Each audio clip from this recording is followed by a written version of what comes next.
Good morning students.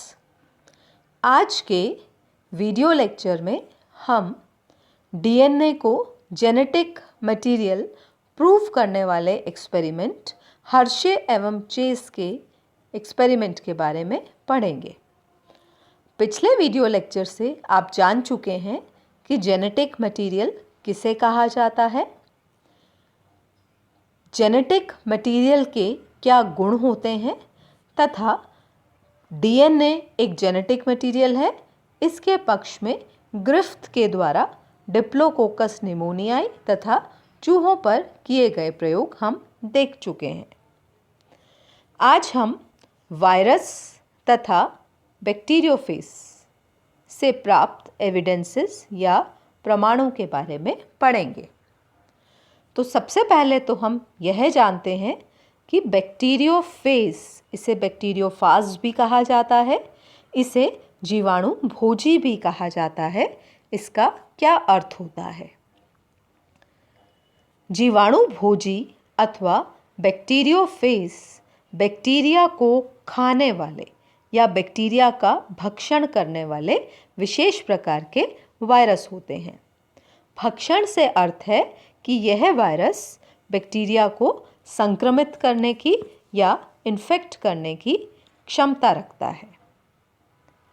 Bacteriophage का एक बहुत ही अच्छा एग्जाम्पल है T2 फाज या T2 फेज, जो कि एस्चेरिचिया कोलाई या ई कोलाई नामक बैक्टीरिया को संक्रमित कर सकता है। तो यहाँ पर इस चित्र में आपको T2 फेज या एक बैक्टीरियोफेज की संरचना नज़र आ रही है। बैक्टीरियोफेज दो भागों का मिलकर बना होता है, हेड भाग तथा टेल भाग। हेड भाग में पुनः न्यूक्लिक एसिड, जो कि यहाँ पर डीएनए है, तथा इस न्यूक्लिक एसिड के चारों ओर प्रोटीन का बना हुआ एक आवरण या प्रोटीन कोट उपस्थित रहता है।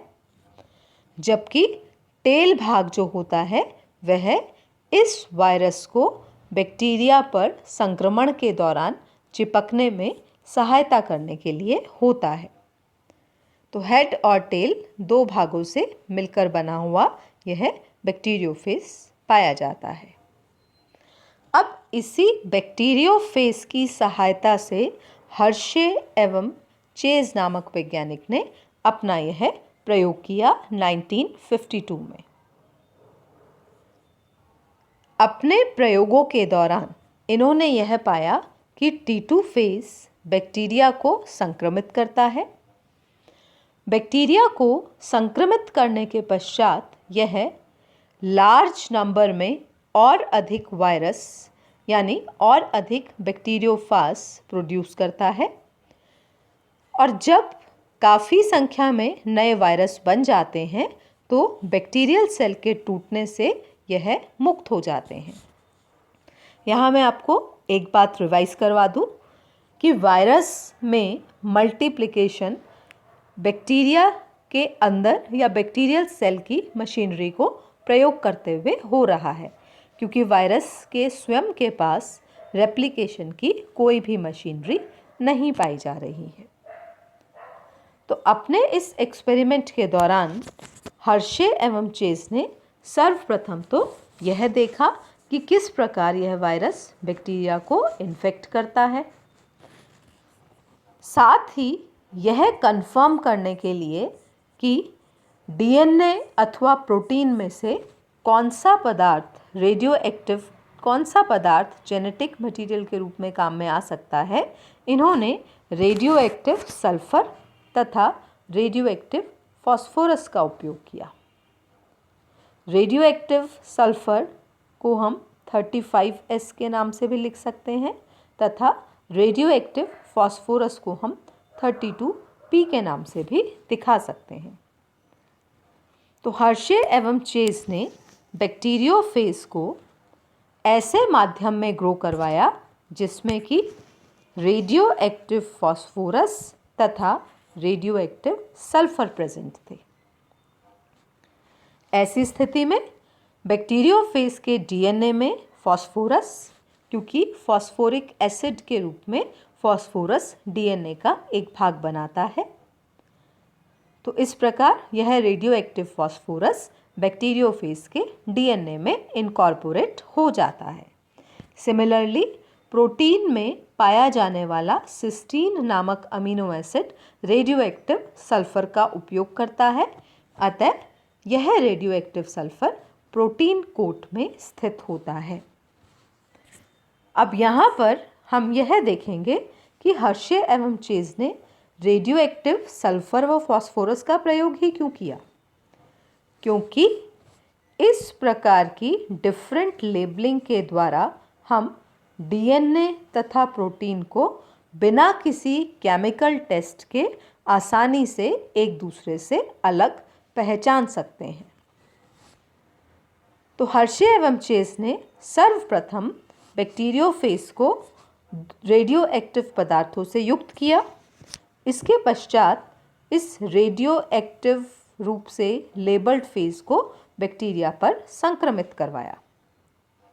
संक्रमण के पश्चात इन्होंने देखा कि सिर्फ रेडियो एक्टिव फॉस्फोरस युक्त डीएनए ही नए वायरस के निर्माण में भाग लेता है तथा नए वायरस में हमें यह पुनः प्राप्त होता है।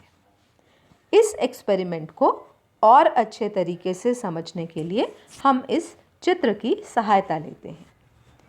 तो यहाँ पर आप देख रहे हैं कि बैक्टीरियोफेज को रेडियो एक्टिव फॉस्फोरस तथा रेडियो एक्टिव सल्फर वाले माध्यम में ग्रो करवाया गया। तो जो नए पार्टिकल्स बने उनमें फॉस्फोरस तथा सल्फर जो कि रेडियो एक्टिव थे वह इनकॉर्पोरेट हो गए। अब इस बैक्टीरियोफेज को बैक्टीरिया पर संक्रमण करवाया गया। बैक्टीरिया यहाँ पर हम ऑलरेडी देख चुके हैं, ई कोलाई लिया गया था। संक्रमण के पश्चात यह देखा गया कि वायरस के पार्टिकल अथवा बैक्टीरियोफेज के पार्टिकल इस बैक्टीरियल सेल के अंदर ग्रो करते हैं। पर्याप्त संख्या बढ़ाने के पश्चात यह बैक्टीरिया की सेल वॉल को तोड़ देते हैं। बैक्टीरियल सेल वॉल के टूटने से नए पार्टिकल्स या नए बैक्टीरियोफेज जो हैं वह मुक्त हो जाते हैं। और जब इन नए बैक्टीरियोफेज को स्टडी किया गया, देखा गया, तो यह पाया गया कि नए बैक्टीरियोफेज में सिर्फ रेडियो एक्टिव फॉस्फोरस ही उपस्थित था। रेडियो एक्टिव सल्फर यहाँ पर नहीं मिला। तो क्यों नहीं मिला, यह देखने के लिए हम इन्फेक्शन के तरीके तथा इन्फेक्शन के प्रोसेस को स्टडी करते हैं। तो जब यह बैक्टीरियोफेज बैक्टीरियल सेल को इन्फेक्ट करता है तो सबसे पहले ये बैक्टीरियल सेल से अडेयर होता है, यानी बैक्टीरियल सेल से जुड़ता है। जुड़ने के पश्चात यह कुछ एंजाइम्स का स्रावण करता है जिससे बैक्टीरियोफेज का डीएनए बैक्टीरियल सेल वॉल को डिसॉल्व करता हुआ बैक्टीरियल सेल के अंदर प्रवेश कर जाता है, जबकि प्रोटीन कोट बाहर ही रह जाता है, यह बैक्टीरिया के अंदर प्रवेश नहीं कर पाता। अब इसे घोस्ट के नाम से जाना जाता है।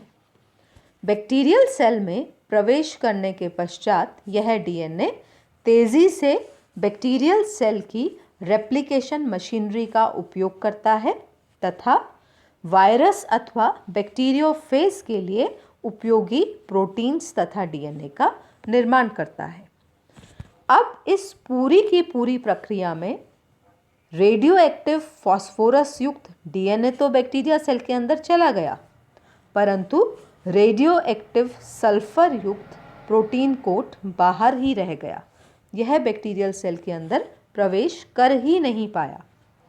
अतः जब बैक्टीरियल सेल टूटती है तो हम देखते हैं कि नए बने बैक्टीरियोफेज में हमें सिर्फ रेडियो एक्टिव फॉस्फोरस ही नज़र आता है, रेडियो एक्टिव सल्फर नहीं नज़र आता, क्योंकि रेडियो एक्टिव सल्फर तो बैक्टीरिया के अंदर प्रवेश ही नहीं किया था। इसने तो बैक्टीरिया को किसी भी प्रकार से संक्रमित ही नहीं किया था। अतः यह चीज़ कंफर्म हो गई कि कि प्रोटीन्स में फास्फोरस नहीं होता और न्यूक्लिक एसिड में सल्फर नहीं होता। अब चूंकि नए बने बैक्टीरियोफेज में हमें रेडियो एक्टिव फास्फोरस मिल रहा है जो कि सिर्फ डीएनए में ही पाया जा रहा है, अतः इस प्रयोग के द्वारा यह बहुत स्पष्ट रूप से पता चलता है कि फेज यानी बैक्टीरियोफेज का डीएनए ही था जो कि बैक्टीरियल सेल के अंदर प्रवेशित हुआ तथा प्रवेश करने के पश्चात रेप्लिकेशन की प्रक्रिया के द्वारा उसने बड़ी संख्या में नई फेज प्रोजेनी या नए बैक्टीरियोफेज का निर्माण किया। अतः इस एक्सपेरिमेंट के द्वारा यह सिद्ध किया गया कि डीएनए ही आनुवांशिक गुणों को परिवर्तित अथवा नियंत्रित करने वाले पदार्थ के रूप में कार्य करता है, प्रोटीन यह कार्य नहीं करता। तो इस प्रकार हर्शे एवं चेस के प्रयोग से यह स्पष्ट हो गया कि डीएनए ही जेनेटिक मटेरियल है, यही वह अणु है जो कि आनुवांशिकता को निर्धारित करता है, क्योंकि डीएनए में ही नए फेज पार्टिकल्स को सिंथेसाइज करने की अथवा निर्मित करने की क्षमता पाई जाती है।